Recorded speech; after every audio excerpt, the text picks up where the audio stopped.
Hello, everyone, and welcome to Global Vegan Expo. I am Ruchika Chitrabhanu, the founder of The Earthen One, and today we're going to be talking about beauty. When we think beauty, we think women, because socially we've been conditioned that a woman has to look beautiful.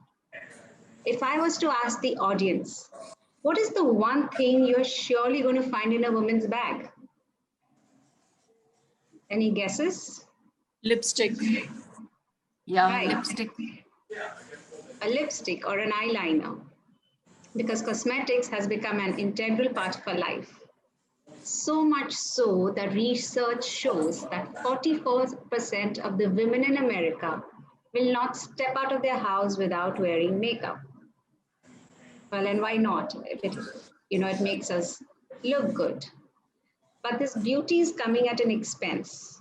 Of course, the products are expensive, but on a serious note, billions of animals are killed each year because they're used as the baseline ingredients for these products. Not just that, they're loaded with chemicals which are harmful for us and the environment.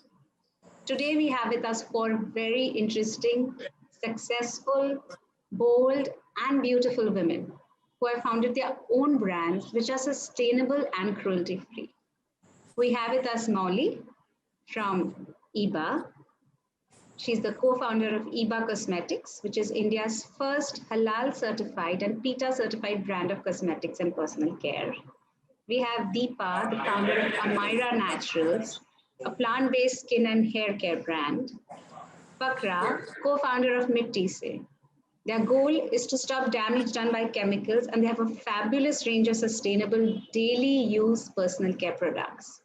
And we have a very young student, Nosheen from Qatar, who's the founder of plant-based brands called Raw Essentials.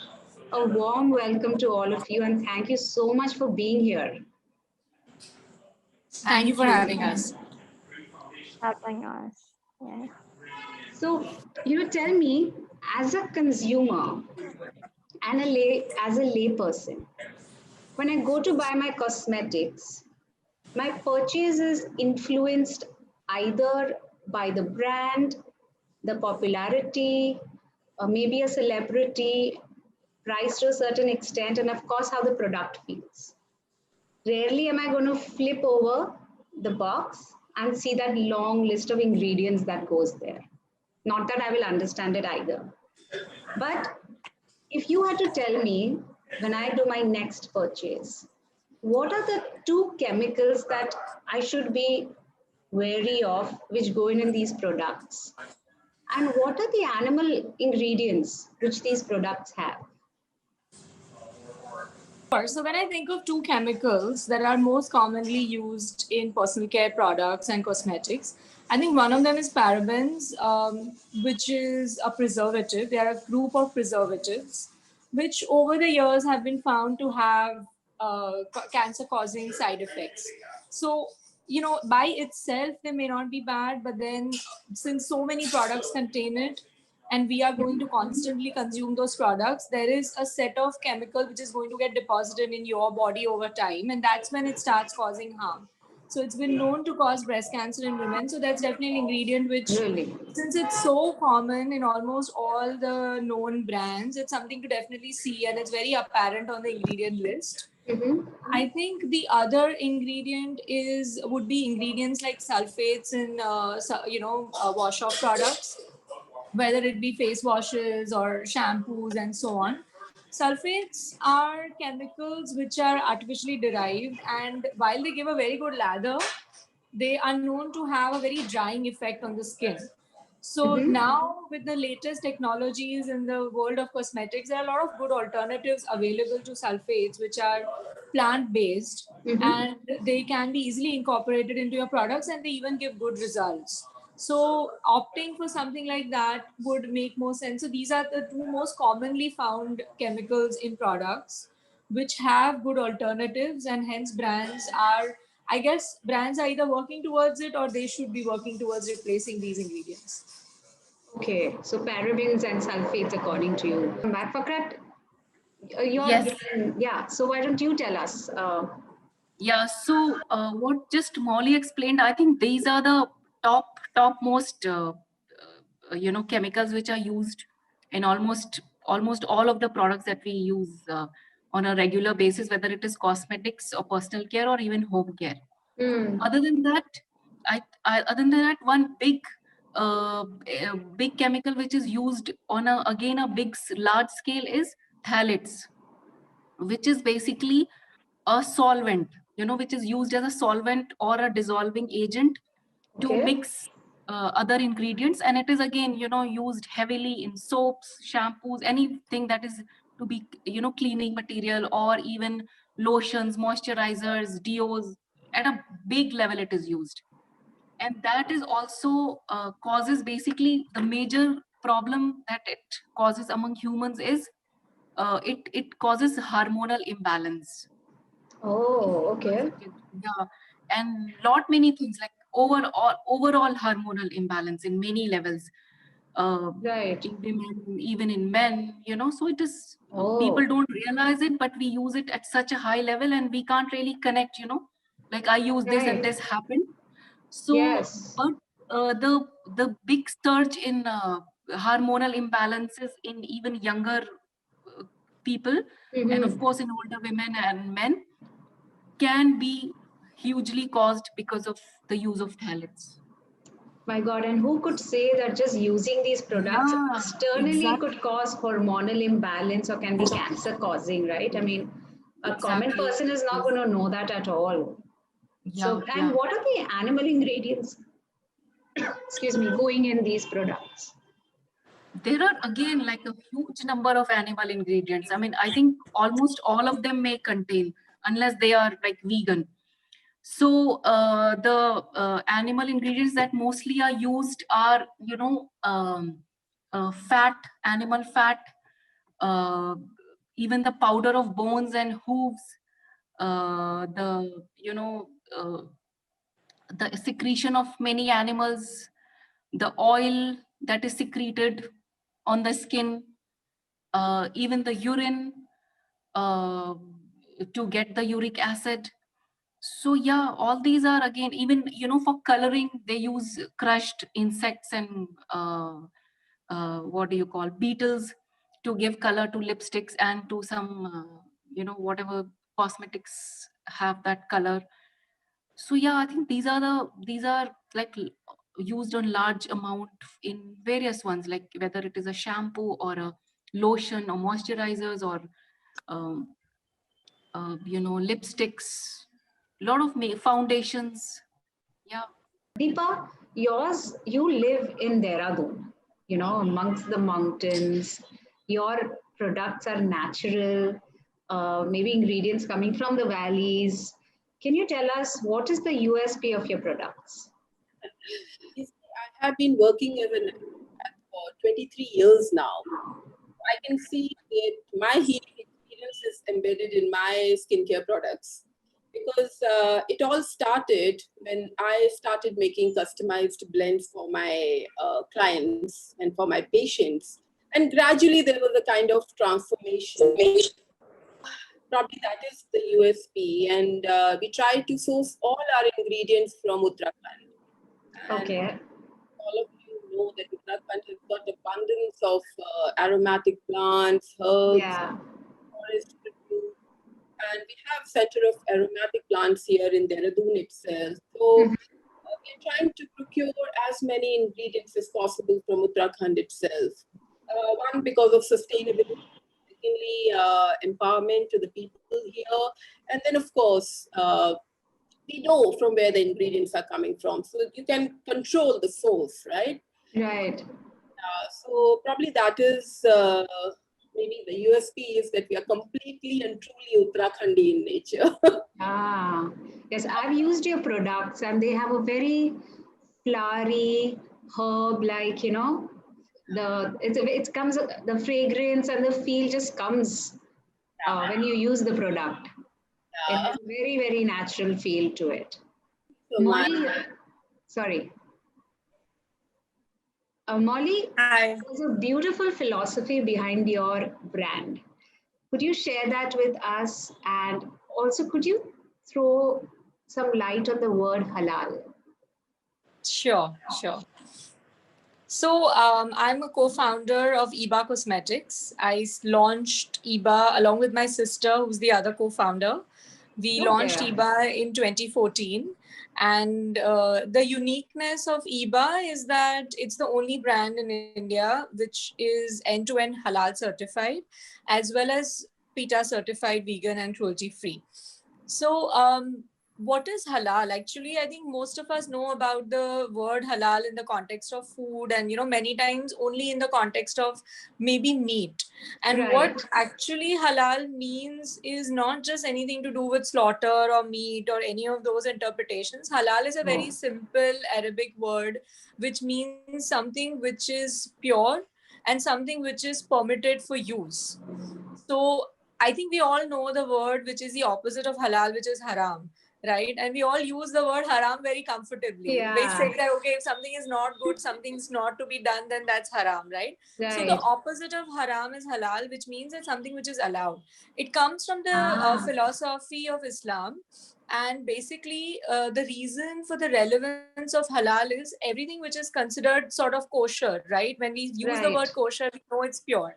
So halal is the same thing applied to a different philosophy, which means that everything that you use should be safe and should be pure and should not be giving you any kind of harmful side effects. So even in Wow. the context of meat, it has to do with removing all the blood from the meat before you consume it, because so that it will not have the impurity when you consume it. It has a very broad context. It's actually a philosophy of life. So it drives everything from consumption of food to consumption of products like lifestyle products. It goes with your lifestyle itself. So when you live a halal lifestyle, it also means that you are an honest person. You do not resort to any kind of dishonest means of doing your business. Even things like taking interest from somebody on a business is not Right. considered halal. You Yes. should wear modest clothing, things like that. So halal is a philosophy of life and it applies to everything. How it applies to cosmetics is there are a lot of ingredients in cosmetics which we have discussed so far which aren't considered halal. So for example, everything that comes from pig fat is not considered Mm-hmm. halal. Pork in general is not considered to be a halal source because it's an animal which is consuming always things which are not pure, right? It consumes Right. impure things, and hence everything that comes from it is not considered halal. Anything from dead animals, things like crushed beetles, all these things are not halal. Feathers, Oh, even alcohol. So alcohol is something which is harmful to the body, and hence consumption of alcohol as a drink or even in products is not permitted. So even things like, interesting. yeah, even things like application of products onto yourself. So nail colors, which we all typically use, nail polishes on a day-to-day basis, or hair colors in the form that are generally available in the market are not considered halal because they coat your hair or they coat your nail. And when if you are a Muslim and if you are doing your namaz, your prayers, then those are considered to be interfering with your ablutions. So if water doesn't touch the nail or the hair, then your prayer isn't valid. So generally water permeable products or products that do not coat your hair, Right. henna, like everybody applies henna. I mean, even henna Right. is a color, right? But henna is not causing a coating. Henna is permeating your hair and it's water permeable. So it's considered okay to apply it. So there are many aspects to halal when it goes into cosmetics. And since we are a halal certified brand, our products do not contain any such ingredients. Plus, we are PETA certified, vegan, and cruelty free. So we actually do not use any animal derived ingredient at all in our product. Along with it, we also don't use alcohol. We also don't use such water blocking Wow. kind of ingredients. We also do not use harsh chemicals like sulfates and parabens and so on. Wow, that was so interesting. Halal otherwise is just associated with Yes, slaughter and with right, meat. I correct, never heard this side of halal. I never got to know that halal means to use something that's pure, totally pure. right. Thank you for sharing that. It's a really beautiful philosophy. You're So, welcome. and I'm sure that's like a real insight for our audience as well. So if you have to use things which are water permeable, that means obviously all, and of course you can't use animal anyways, but all animal fats are out then, right? I mean, Correct. none of the Correct. cosmetics should be having any animal fat in Right. it. Right. So are there any other halal certified, cosmetics available in the world? Or because I've never heard of any. Yours was the only brand I heard was halal certified. So in India, we are the only brand. There Mhm. are a handful of brands available globally, especially in Southeast Asia. So Malaysia, Indonesia, some of these places do have fairly decent sized halal cosmetics brand, and now they are becoming quite popular elsewhere in the world as well, like the Middle East, even in Europe and Right. USA. So Okay. yes, there are halal certified brands available elsewhere, but there were none in India, which was very surprising because we have 14% of our population, one of the world's largest Muslim population, who would want such products. And when we did the research, we found that they do want these products and they do face challenges on a regular basis when such products are not available, right? So they're Right. quite constantly questioning. And just because a product is natural, it's not necessarily meaning it's halal, because anything as simple as glycerin, which could be in your product, can also be animal derived. So where is the Yes. assurance? Even natural products can contain alcohol. Right. Right. So that's the Or reason to beeswax. correct, correct. So that was the reason to go for the dual certification of halal certified as well as vegan and cruelty free. Wow, that's wonderful. So is Noshin here? Yes, I'm Noshin? here. Yes. Okay. So, I mean, and are your products also halal certified, or So are they actually, halal products? yeah, so we are a home-based business. We just started like about 2 years ago. So we aren't Okay. certified just yet. We're just home-based. So that's how it goes. But So are you there's no still following the certification just similar yet, but in the philosophy? future. Yes, I'm sorry. absolutely. The products are definitely all vegan, halal, and for the most bit raw as well. There is no processing in here. Ah, No heat okay. involved. It's pretty raw. Yeah. Okay. Okay. And no Fakra? alcohol, nothing that. Yes, Ruchika. Noshin, I think. So your brand is called Mitti Se. Yeah. The brand gives such a earthy and a nurturing feel. Tell us what kind of essential ingredients are you using?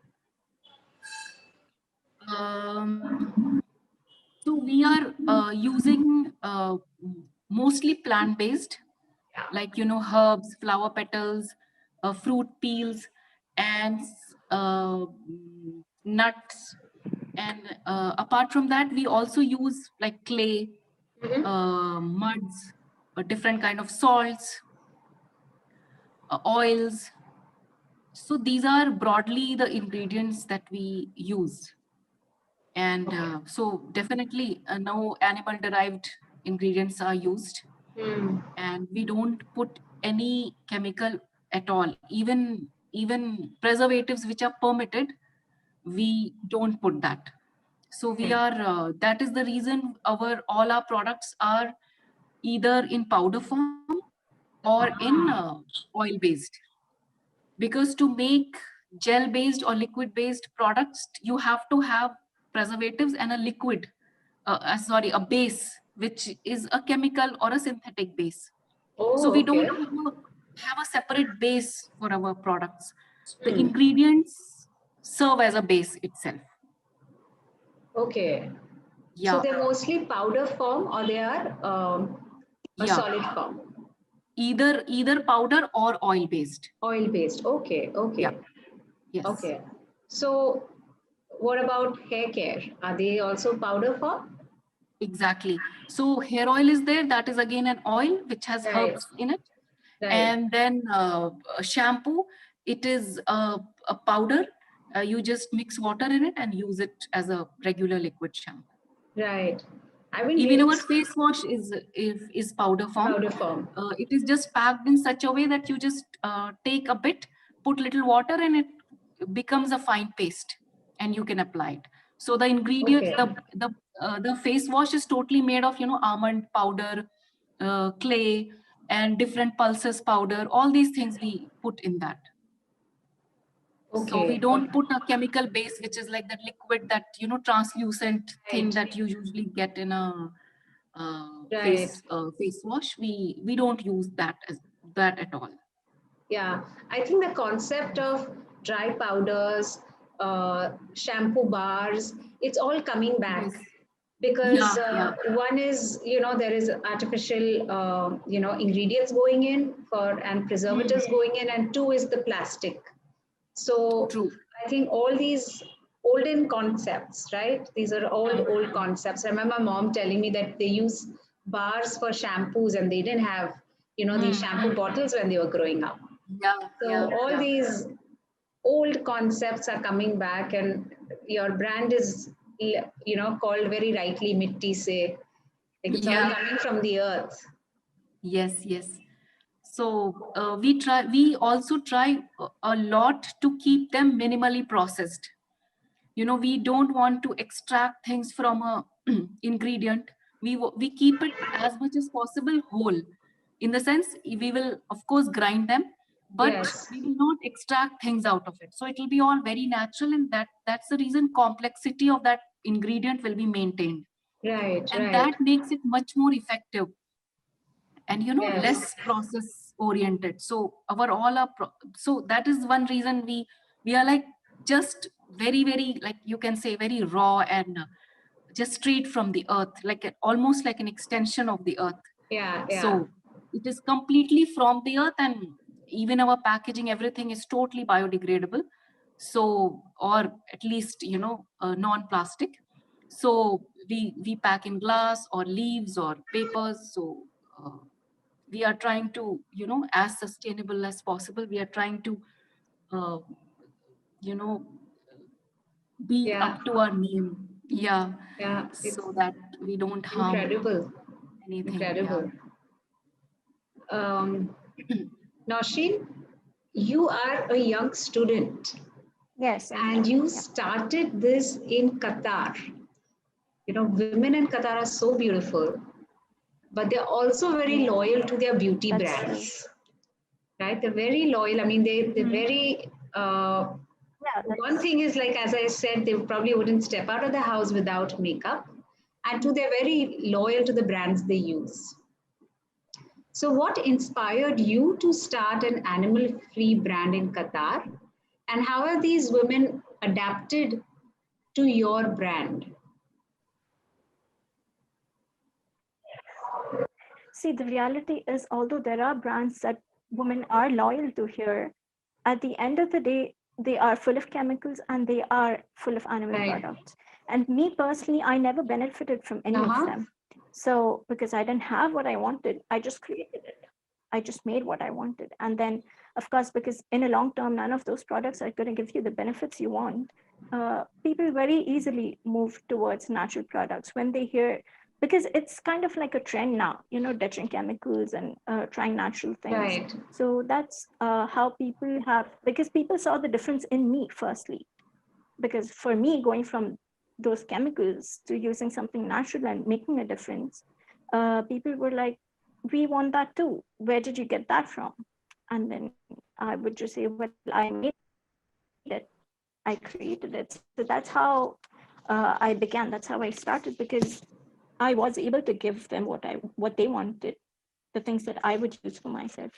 That's how it Right. went basically, and that's how it is people will make the change when they see a difference in someone.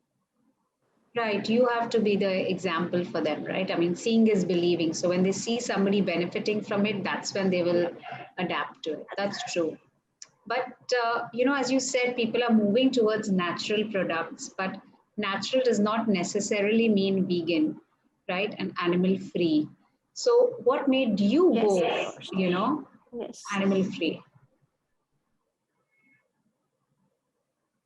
Yeah. I couldn't hear you. What was your question? Oh my, yes, that's my question. That, as I said, natural could mean, having animal products like beeswax. But yours, you have chosen to Yes, be yes, completely that's animal free and vegan. yes, of course. So what made you choose that? Yes. Nosheen, Well, that's I began transitioning my diet and my lifestyle to begin with.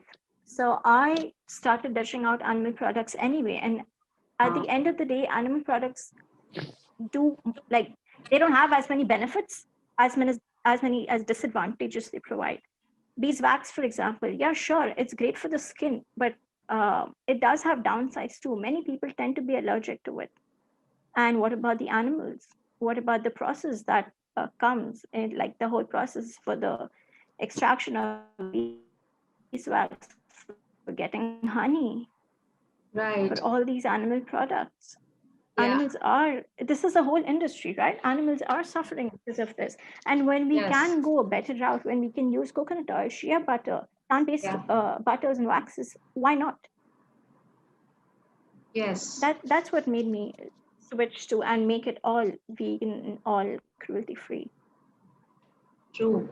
And honey, as they say, they say that honey is so good for you, and they feel that's like the most, literally like a sacred ingredient that you can use. But nobody understands how honey comes. Like it's so difficult for the bee to produce that honey, and it takes their entire life to produce that little, a few drops of honey, and it's so easily exploited That's by right. us. Exactly. Yeah, yeah. So, in this lockdown, Yeah. people have, you know, taken on to online shopping. I Yes. mean, it already existed. Like a platform like Nika was already there, where people were Yeah. doing online shopping. It was Hmm. already happening. But this lockdown has literally made even the ones who were resistant to technology get on and shop online. That's right. Uh, my question to all of you is that as niche brands or as emerging brands, do you see that as a challenge to get new customers because they cannot really get a feel of your products? Uh, I came across a term a few days. Brand mix, of online or the e-commerce. For example, like independent brands like they get a platform online to sell their products. So when we are comparing the online and the offline sales, I think we all start, like all independent emerging brands, they start online. Reason being that we are given a platform there. Like if you go to Sephora, they'll refuse an emerging brand.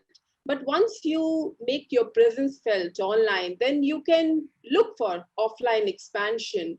Though I know that when you buy something, that touch and feel experience is good. Yes, That experience of buying something, even if you're buying a small nail paint, going to a store, buying something, that's an experience in itself. yes. You know how it looks on your hand. You also want to see it because cosmetic is something that you need to see how it looks on you. And then you have assisted sales. There will be a sales girl who will help you in, choosing a product. Yeah, Of course, these things are missing online, but I feel that online sales, you know, they're more comfortable. Then you have so many reviews there. You can choose a product, like from 100 products, you can choose something based on the reviews of the people, which is not there when you go for like a offline store. right. And yes, of course, uh, it's very comfortable. You can easily buy something. You go to a store, many a times the things are missing. They say it's out of stock, whereas Yeah, it's there when you buy something online. I feel online and offline, it should be a kind of joint approach for any brand.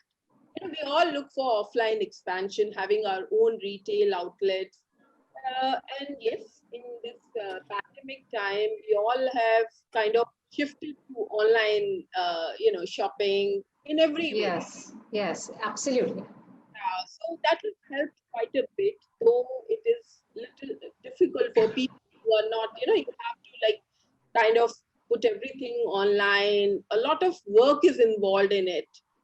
Some people, like old-fashioned people like me, who still believe in, word of mouth, giving your product, Yes, and then that kind of thing is That is missing. But yes, of course, online has given us quite a boost in these pandemic times as well.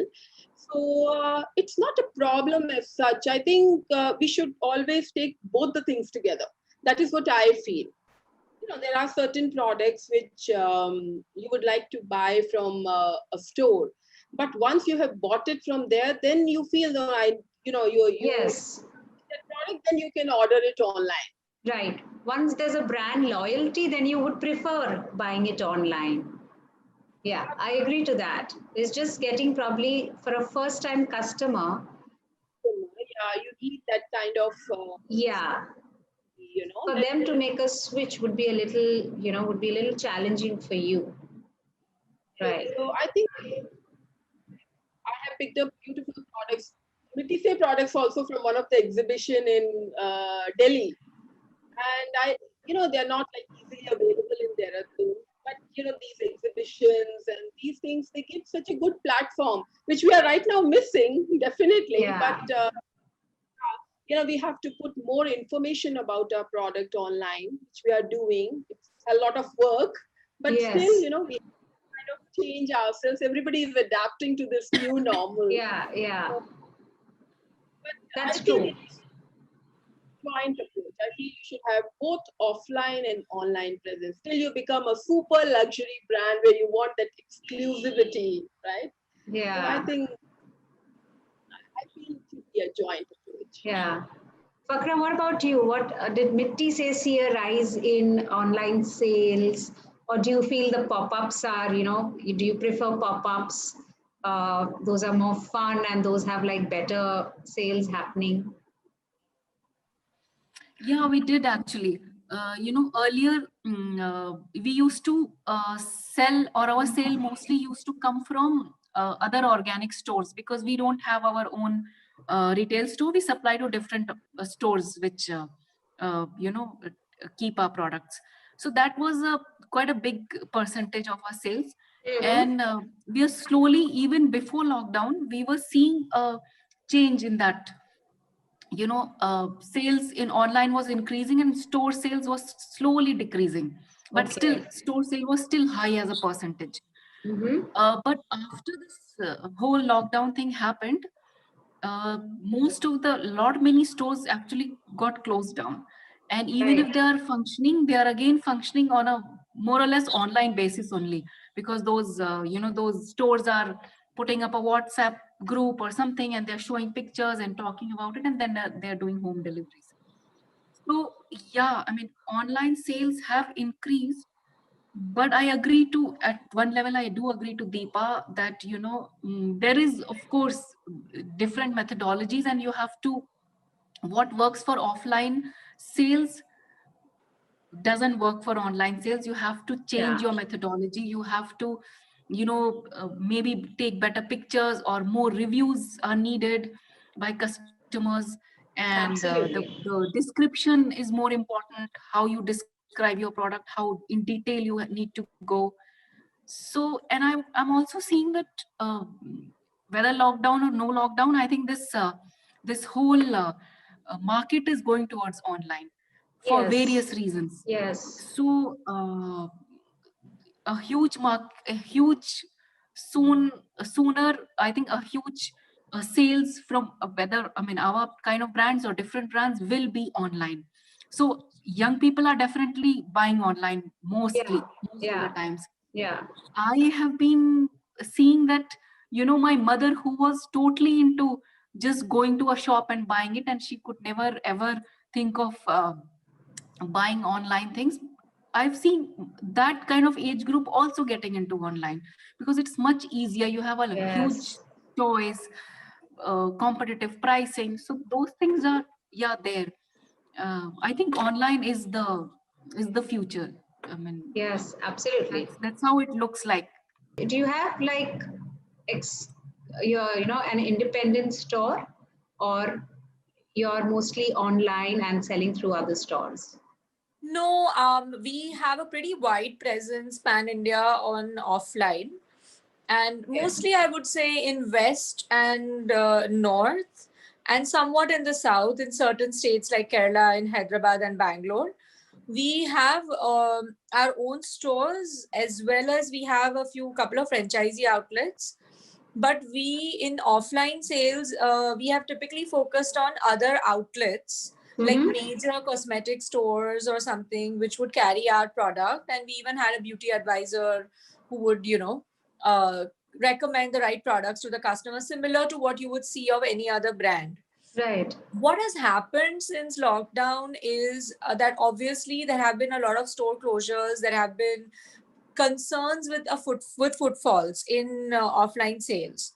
So people are very reluctant to go. Obviously, I mean, even we are hardly stepping out of our houses only for essential things. So but since EBA has been in the market, it's been now 6 years, and there is a decent amount of awareness amongst our target audience for EBA products. And we have been present online on Amazon and Nykaa.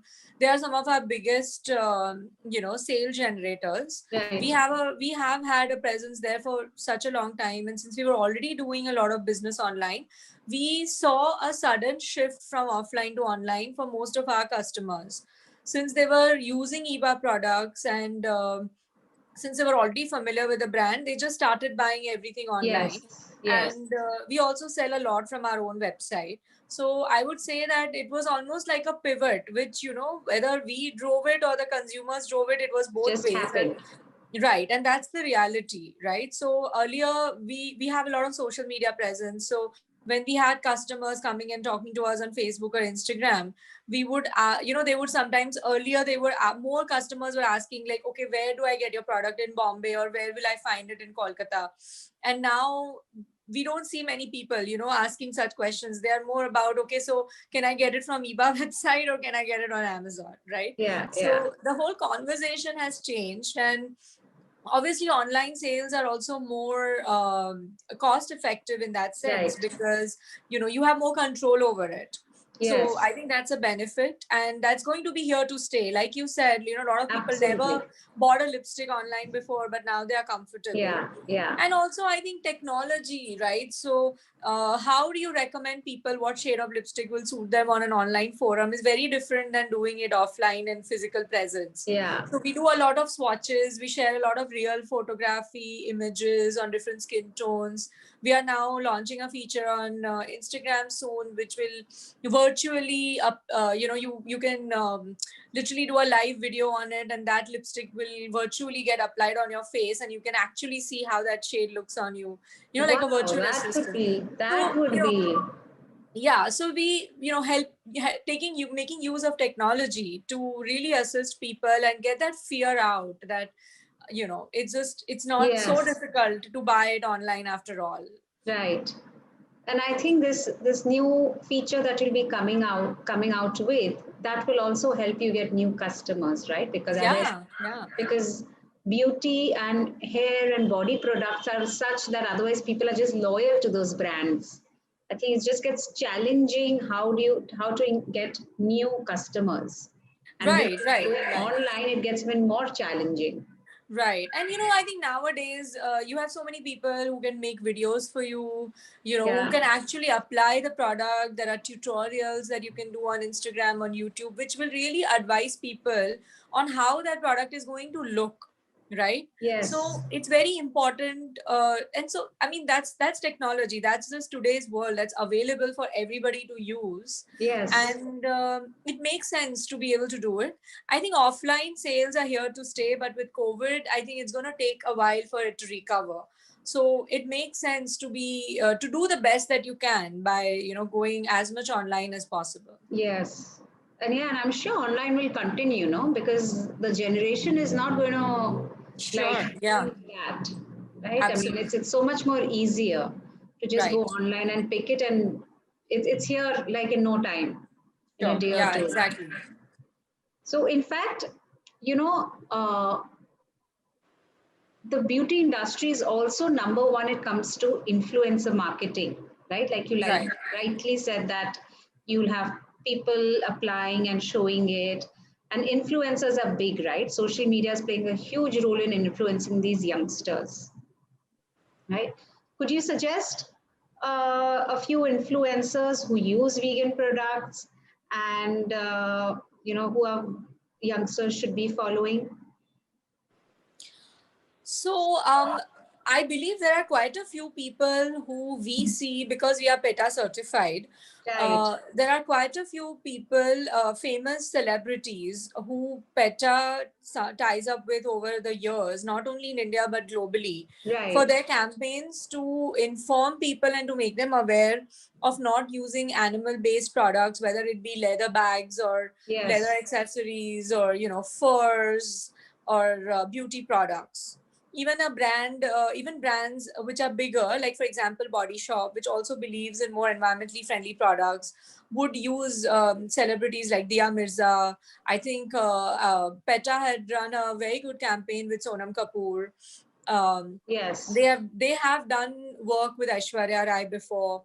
So using such celebrities to make people aware that there are products out there which are available, which are alternatives, and not necessarily using animal based products, I think is a great thing that they are doing.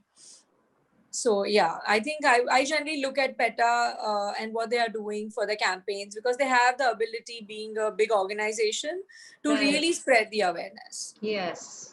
Yeah. Yes. Now, Sheen, would you know of any influencers who are on social media who the youngsters should follow for vegan Yeah, cosmetics? I actually have a very different, probably an odd philosophy, an odd Hmm? mindset behind this. The way I believe is every single person on social media is an influencer. It doesn't matter what. You have a platform, you spread the message. You have a Right. platform, you find a good product, you talk about it. You don't have to wait for a celebrity who is paid a big amount to do it. Okay. Now, talking about influencer, I feel, when a celebrity endorses your product, you get a few more followers, but how much turns into sale, that's a big question. So I feel, when my friends, when people, normal people, ordinary Yeah. people, Yeah. something online and they write a good review, that give Right. us good sales after that. But celebrity or influencers, I think, somehow I differ here that they are able to give good sales. Yes, of course, they can give you good number of followers, but Hmm. engagement has to be converted into sales. That Yes. is missing. So it's, I still feel that number of people who use your product, appreciate it, just put a single review on Amazon or any other e-commerce platform, or maybe on your website or on social media. I think that works well and better than influencers. Sure. Sure. I think amongst Sure. For common people, yes. It's, when they can relate with somebody, it's adapted. Um, but what I meant was that when an influencer promotes a vegan product, it also, one, yes, generates sales, but also promotes the awareness. Because everything said and done, we are just so brainwashed with marketing and that whole concept to look beautiful that I don't know what percent of people really know what goes into their cosmetics, from Yes, animal point of view and from chemical point of view. very simple, Ruchika. Like, just go through your ingredient list.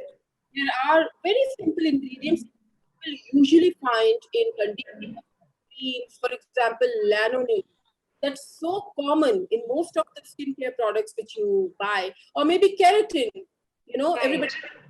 keratin treatment. Keratin is extracted from the hoofs and the horns. We are trying to give a vegetarian keratin to people. I'm working on that formula right now. Oh, But wonderful. so I think people have to be made aware because these they can be easily substituted. Yeah, I can understand their Absolutely. chemicals, like for example, parabens have been there for a very long period of time. And they're cheap preservatives. But then when we substitute it with some natural preservatives, the cost goes high. But you can easily do away with animal ingredients. I don't know why people, they still go after collagen, snail, and a lot of, Yes. coming from Korean beauty or Japanese beauty, they have got a lot of animal ingredients in them. We basically, I have got inspired by the German beauty, which is like kind of plant based. You know, they use a lot of plant extracts and oils and herbs. So I think it's very easy to do away with that. Yes, absolutely. So I think that is very important that people should be made aware. Like I usually conduct a lot of workshops and tell people in a very layman's language, because when you go through the ingredients, you tend to get confused because most names are, Yes. they are so. We don't even know what they mean, right? Like, as I said, like, I'll rarely flip over a box, read the ingredients, and most of them I won't even know what it is and where it comes from. Absolutely. What I feel in last 2-3 years, like from the time I have turned vegan, I feel that collective consciousness is increasing. When you talk about lifestyle, beauty, there are no boundaries now. So when you Yes. talk about wellness, people are going for plants and oils and nut butters and seeds and everything. So similarly, they are understanding that what like plant oils and butters can do in a skin care product as well. They can be more nourishing, they can be more gentle, Yes. more healing for you. So I think as these boundaries will fade, more Right. people will start turning towards vegan cosmetics.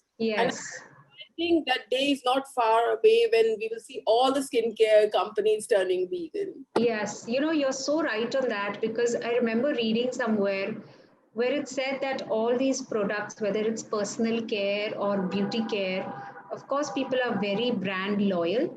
But if you tell them that it is natural, clean, and sustainable, they're very happy to make the switch. In fact, probably that's the easiest way to have them make the switch, because people are getting so much more aware, and they're realizing the damage it's doing to themselves and to the environment.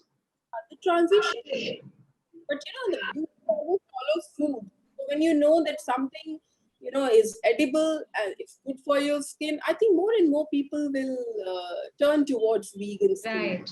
Absolutely. Absolutely. And as Coco Chanel rightly said it, that beauty begins the moment you decide to be yourself. You know. So the more the awareness will come, more people will make those conscious shifts. What is the last parting message you would want to give to our audience? I mean, each one of you, what is the message you would want to give them? I think I would like to say, just be kind to this planet, be kind to animals, and just understand what veganism is all about. It's not a trend, it's not a Yes, fad, it's a way of life. I think that's what I should tell people. true. I wouldn't, I mean, I agree with you totally. What about you, Fakra?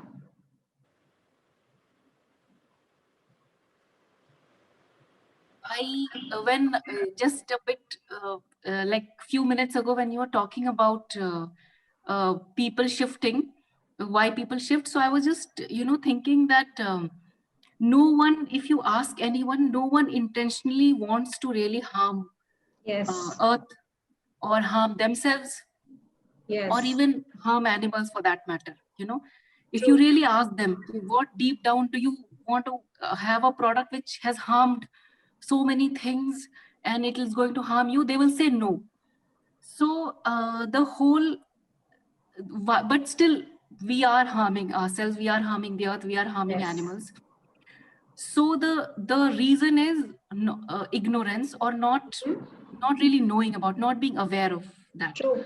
So I would say, as a consumer, if we if the intention is not there to harm purposely, then take one more step and see whether whatever I'm using, whenever I shop, whenever I pick up something or take some action, am I doing that, am I harming something intentionally? If Right, that kind of awareness comes into a customer, that is like a big step towards, because they will very very easily start making choices.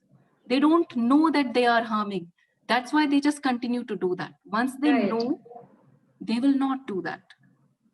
right. That's And I That's think that is I would Body say. Yeah. Shop's selling point, right? They say it's cruelty free. It's not tested on animals, and that's why people consciously go and buy that. Yeah, yeah. But there is one more thing to be aware these days. Lot many people are claiming Right. uh, the huge amount of greenwashing is going on.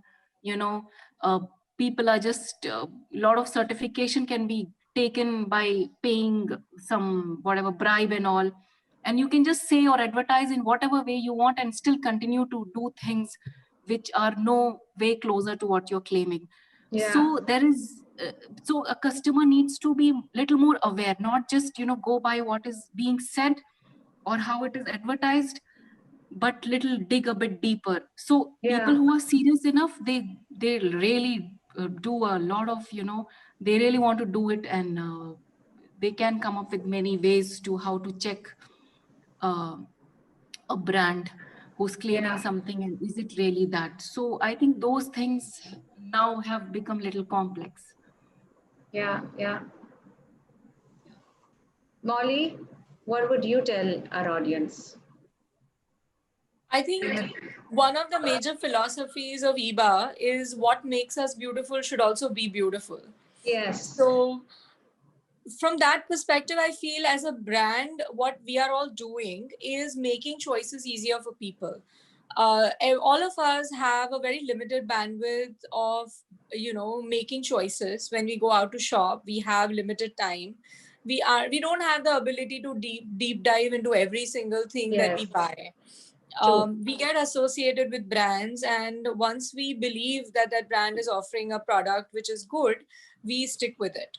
And Right. that's what brand loyalty is all about. That's the Right. reason to have a brand in the first place. So it's very important, I feel, as a brand owner or as a brand, to make sure that we communicate very clearly what our philosophy is, and we convince the consumer. And obviously it's also very, very important, like Fakra said, to deliver, right? Right. So today, I mean, for us, being halal certified is a huge responsibility. Yes. You cannot just put a product out and say, hey, you know what, this is halal, but then actually Yes. it is not. It's not Mm-hmm. possible. The consumer is really trusting you, and brand is all about trust. So Right.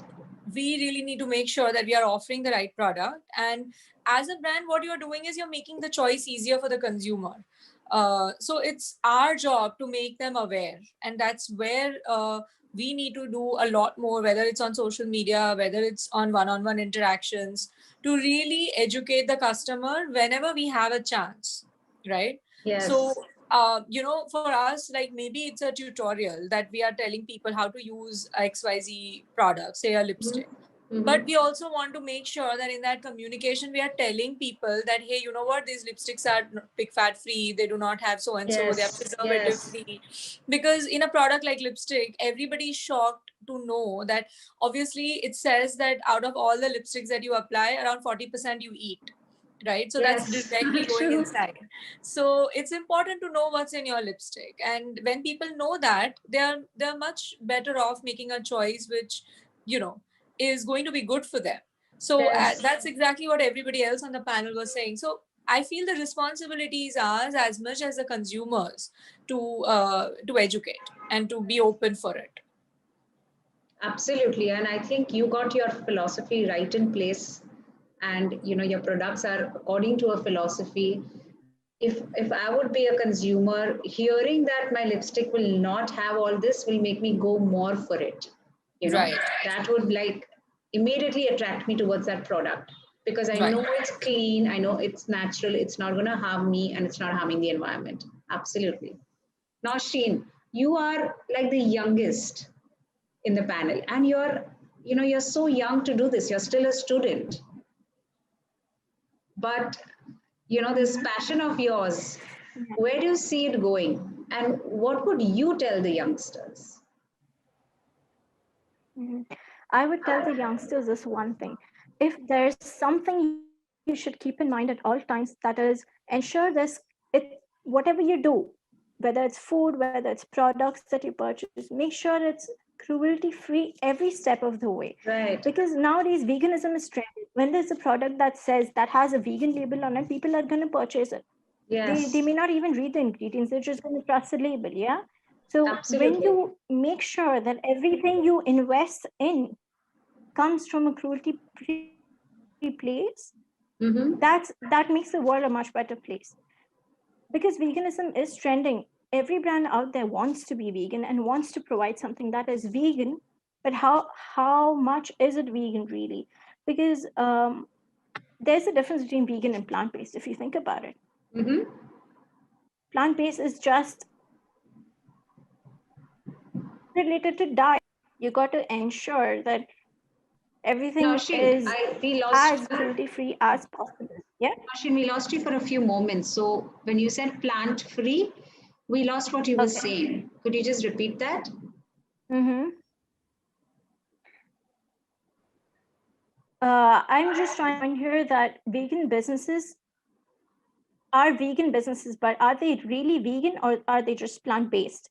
Right. Because not every, like if you think about it, plant-based businesses exist, Mm-hmm. but are they, because veganism at the end of the day is to cause as less harm as possible. So it depends on like what you invest in. Like for example, you go out to a non-vegan restaurant where you buy Yeah. vegan products. You're still at the end of the day paying a non-vegan restaurant. Right. It's the same concept with cosmetics. Is the same concept with everything in life, be it handbags, be it shoes, be it jackets, anything that you purchase. Be mindful of where you are putting your hard-earned money in. That's all. Yes, Who's getting absolutely. who's getting your money? Who's getting your money at the end of the day, and what are they doing with that? Are you Yes. funding a non-vegan business? Are you funding a vegan business? Are you funding just a plant-based but not vegan business? This is something to think about. And Yeah, this is something nobody talks, and it's a very controversial topic because not absolutely. every business owner that runs a vegan business is vegan. True. Yeah, It's a very thought-provoking, yeah, question hmm, that one must think where is their heart and where is their money going and how are they true, going to be using it. true. It's very thought-provoking. I It's agree. not just all Yeah. about convenience at the end of the day. Think Yes, about things. And absolutely. yeah, Absolutely. So I think the biggest takeaway from today's, panel was that be conscious of what you're buying. Think before you buy. Where does it come from? How has it come? Is it going to harm you or the animals or the planet in any way? So I think that much research we can all do and before we buy because eventually it's going to affect us the most. So thank you. There were a lot of insights today shared. Very, very inspiring. You all have been like, I think, path breaking women, right? Really bold to venture into an industry which is so difficult to penetrate into. And I think you'll have just, set it all right for people who want to, who are thinking of starting anything relating to beauty and cosmetics. So thank you so much for taking out your time and being here with us. It was such a pleasure chatting with you all. Thanks a you're lot. welcome. Thank you, Ruchita. Bye. Bye.